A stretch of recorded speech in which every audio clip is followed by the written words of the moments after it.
Hey guys, Matt and Nicky. Hope you guys are all having a good new year. Got another dyno video here today. Got a 2014 Camaro on the dyno that we did some more work to. And we're walking over there right now. If you guys check it out here. I'll back up a little bit first. So this is a 2014 Camaro. And it may not look like a 2014, it looks more like a 6th gen. But it is a 5th gen Camaro, 2014, and it's got a 6th gen front bumper on it. 6th gen style front bumper, I should say. Kind of a cool feature. This car's got a pretty wild wrap on it. This guy shows it. It's a show car. He actually races it. Quarter mile races it, half mile races it. You can see it's on 22s. It's got air ride on it. It's got that wild 6th gen front end, pretty cool. The shop lights don't really do the wrap justice. You kind of see the iridescent, but in the sunlight it really pops. It's pretty crazy, but we'll get right under the hood here. So it's got all sorts of stuff going on. This car, we did the first round of modifications to it a couple years ago, and we did a top end package. We had ported heads. We did our 2-inch headers, American Racing 2-inch headers.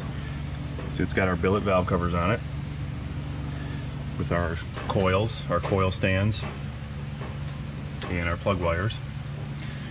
It's got, obviously got fast 102 intake manifold and Tracy Lewis catch can. We really like those. They work really nice.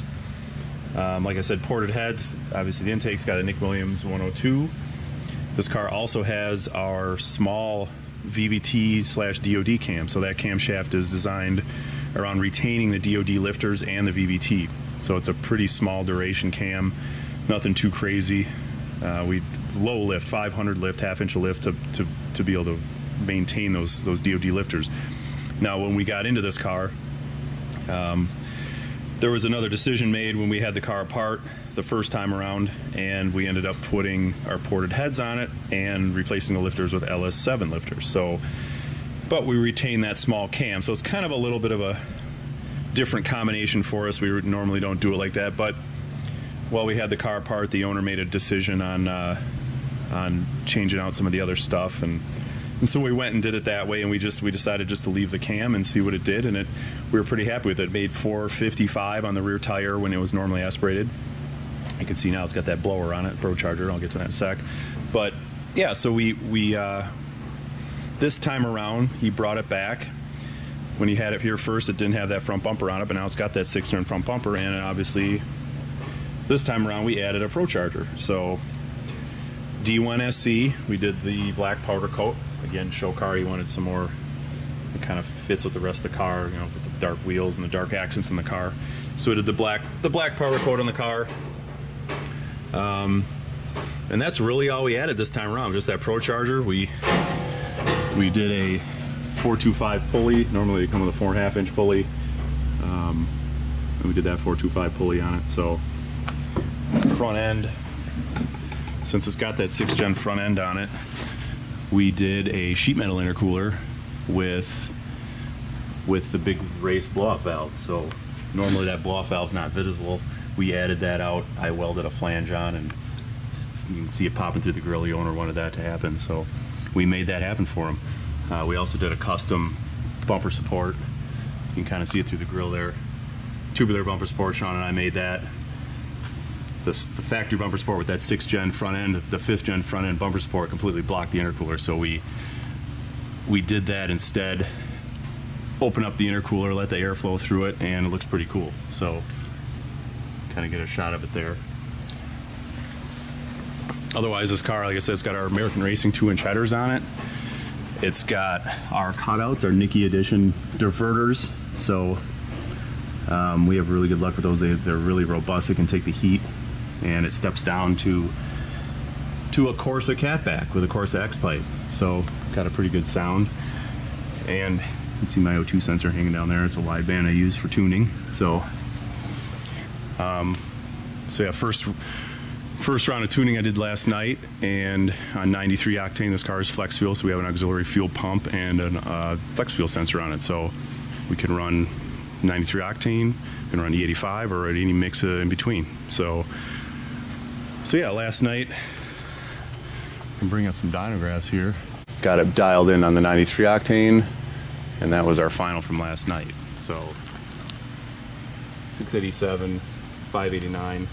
It's hitting about 11 pounds of boost, so we're pretty happy with that at 93.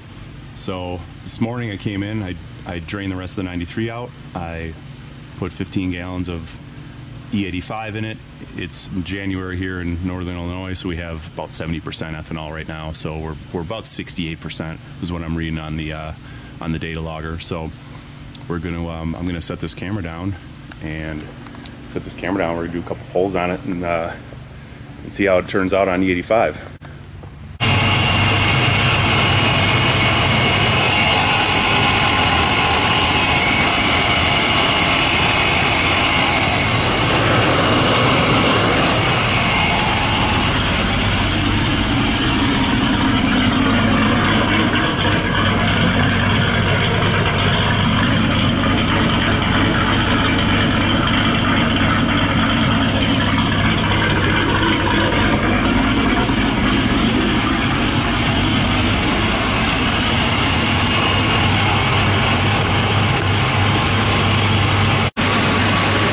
I'm gonna make her rip.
All right, let's go check the dynagraphs out here.